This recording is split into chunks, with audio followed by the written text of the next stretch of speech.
बहू का 9वां महीना। सुमित्रा जी की बहू रितु प्रेग्नेंट थी और अब उसकी प्रेगनेंसी का 9वां महीना चल रहा था।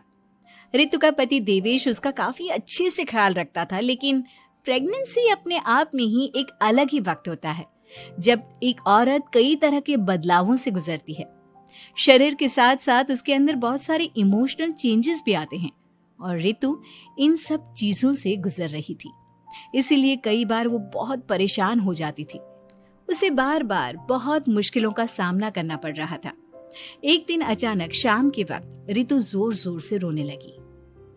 अरे रितु बेटा, क्या हुआ?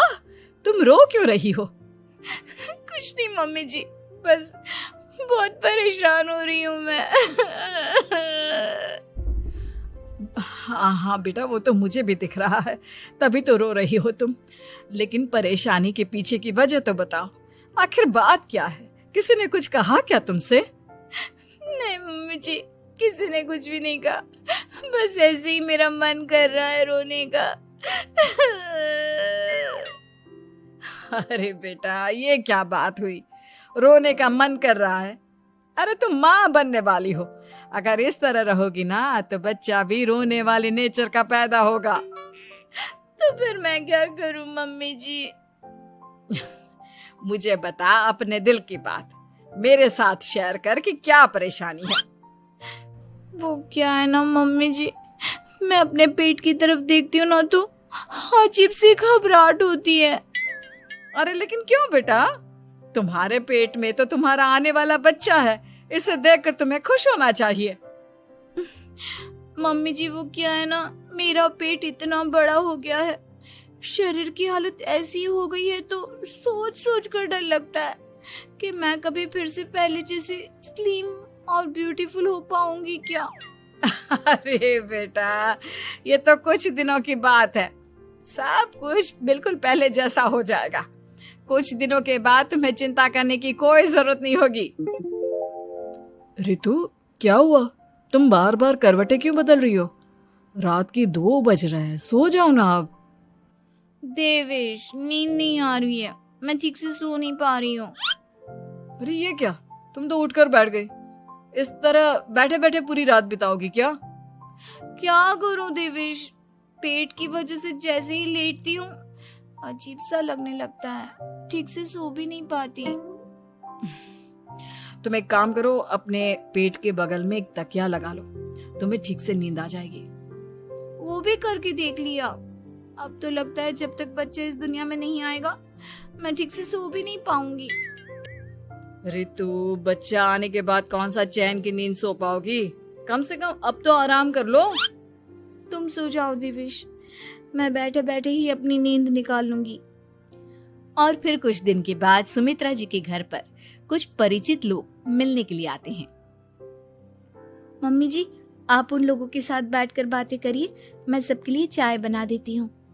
अरे नहीं नहीं बेटा, मैं कर लूंगी, अभी तुम्हारी तबीयत ठीक नहीं है ना, तुम आराम करो।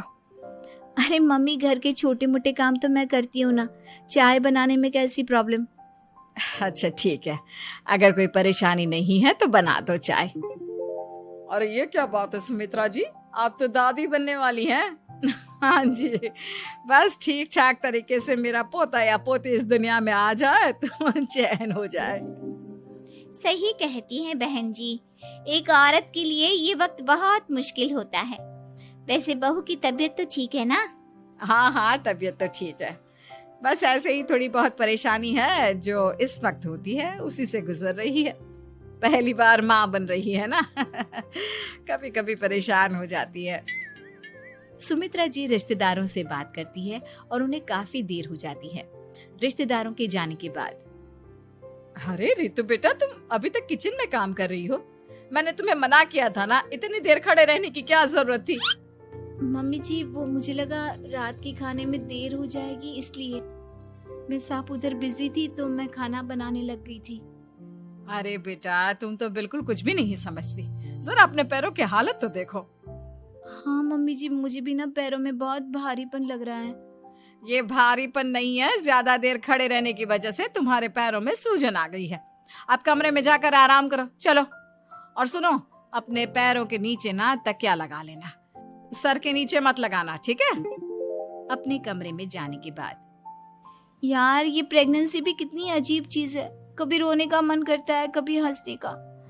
घर में सब मुझे बहुत प्यार करते हैं, लेकिन प्रेगनेंसी की जो प्रॉब्लम्स मैं फेस कर रही हूँ वो मैं किसी को नहीं समझा सकती। ये सब कब ठीक होगा? और फिर एक रात अचानक रितु नींद में उठकर बैठ जाती है और अपने पूरे शरीर पर खुजली करने लगती है। देवेश की आंख खुलती है और वो रितु को इस तरह खुजली करते हुए देखता है। अरे क्या हुआ रितु, तुम ठीक तो हो ना? पता नहीं क्यों देवेश, लेकिन अचानक से पूरे शरीर में खुजली हो रही है। दिखाओ जरा मुझे।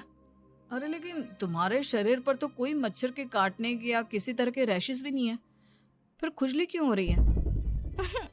लगता है ये भी प्रेगनेंसी की कोई नई प्रॉब्लम है। अरे अरे परेशान मत हो, मैं मम्मी को बुला कर लाता हूँ। सुमित्रा जी के आने के बाद अरे क्या बात है बेटा, इस तरह क्यों खुजली कर रही हो? अचानक से क्या हो गया तुम्हें? मम्मी जी ऐसा लग रहा है जैसे सर से पैर तक पूरे बदन में मच्छरों ने काट लिया हो।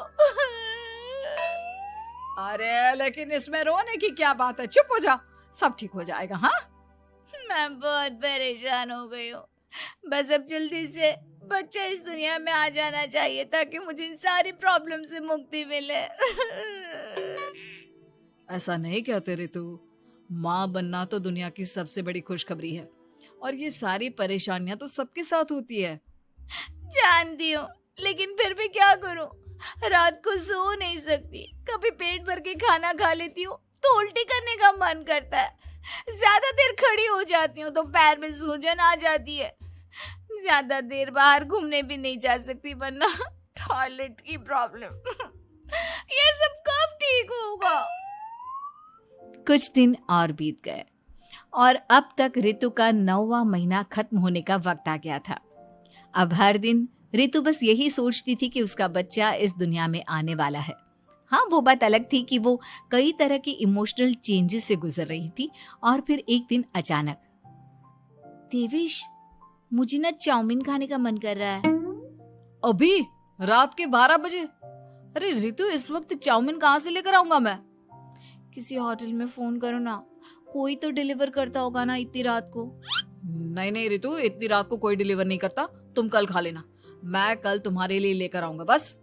नहीं, मुझे अभी खाने का मन कर रहा है, मुझे अभी खाना है। अच्छा अच्छा ठीक है, एक काम करो, मैं किचन में जाकर तुम्हारे लिए मैगी बना कर लाता हूँ, क्या पता उसे खाकर तुम्हारा मन ठीक हो जाए। हाँ ठीक है। देवेश रितु को मैगी बनाकर खिला देता है, लेकिन अगले दिन अचानक से रितु की तबीयत खराब हो जाती है। क्या हुआ है बहू को? बेटा तूने कुछ उल्टा सीधा तो नहीं खा लिया ना? मम्मी वो कल आधी रात को चाउमीन खाने की बात कर रही थी तो मैंने इसे मैगी बनाकर खिला दी। अरे लेकिन एक बार मुझसे तो पूछ लेता, इसी वजह से उसे अजीब सा लग रहा है। कोई बात नहीं, वैसे भी बच्चा आने का वक्त पास आ गया है ना, इसलिए ये सब चीजें हो रही है। मेरे पेट में बहुत दर्द हो रहा है, जब से मैगी खाई है तब से पता नहीं क्या हो गया। अरे कुछ नहीं हुआ बेटा, बस कुछ दिन की बात और है, परेशान मत हो। चल हम तुम्हें ना डॉक्टर के पास ले चलते हैं। हॉस्पिटल जाने के बाद, डॉक्टर साहब मेरी बहू की तबीयत ठीक तो है ना? हाँ, वैसे तो सब कुछ ठीक लगता है, डाइजेशन का प्रॉब्लम हो गया है, ऐसे वक्त में हो जाता है। प्रेगनेंसी की वजह से पेट के ऊपर बहुत प्रेशर आ जाता है, इसलिए डाइजेशन थोड़ा वीक हो जाता है। और उन्होंने रात के वक्त मैगी खा ली, इसलिए उनको ये प्रॉब्लम हो गया। डरने वाली कोई बात नहीं है। थैंक यू डॉक्टर साहब, अब हम इसका ध्यान रखेंगे। लेकिन अब रितु की डिलीवरी का वक्त पास आ गया है, आपको उनका पहले से भी ज्यादा ध्यान रखना होगा। मैंने चेकअप कर लिया है, 1 सप्ताह के अंदर रितु की डिलीवरी होने के पूरे चांस है। एक दिन अचानक किचन में काम करते करते रितु के पेट में बहुत तेज दर्द होने लगता है। देवेश, मम्मी जी जल्दी आइए।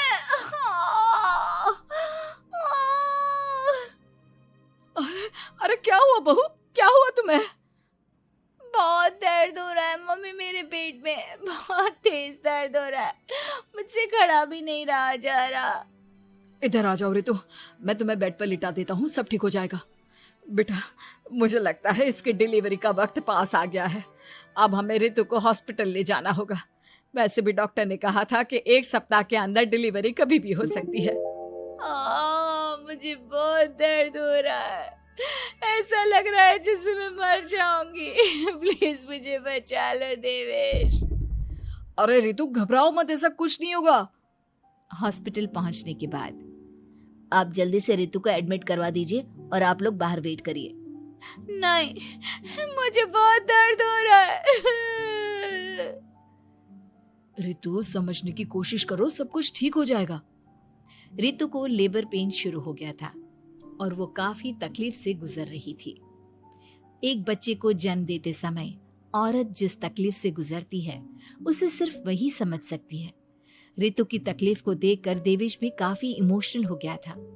रितु को इस तरह चीखते देखकर उसे बहुत दुख हो रहा था, लेकिन आधे घंटे के बाद जब डॉक्टर अपने हाथ में रितु और देवेश की छोटी सी बच्ची को लेकर आया तो रितु के चेहरे पर स्माइल आ गई। रितु, ये देखो, तुम्हारी और मेरी नन्ही सी बेटी। ये तो एकदम परी की तरह दिखती है। दिखेगी क्यों नहीं, एकदम तुम पर गई है ना, इसलिए। लेकिन मम्मी, उसकी नाक तो मेरे जैसी है।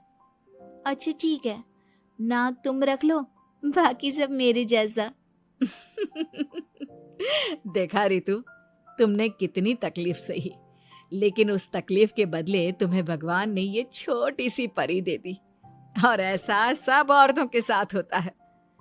तुमने बहुत हिम्मत रखी है बेटा, और इसका नतीजा आज हमारे सामने है।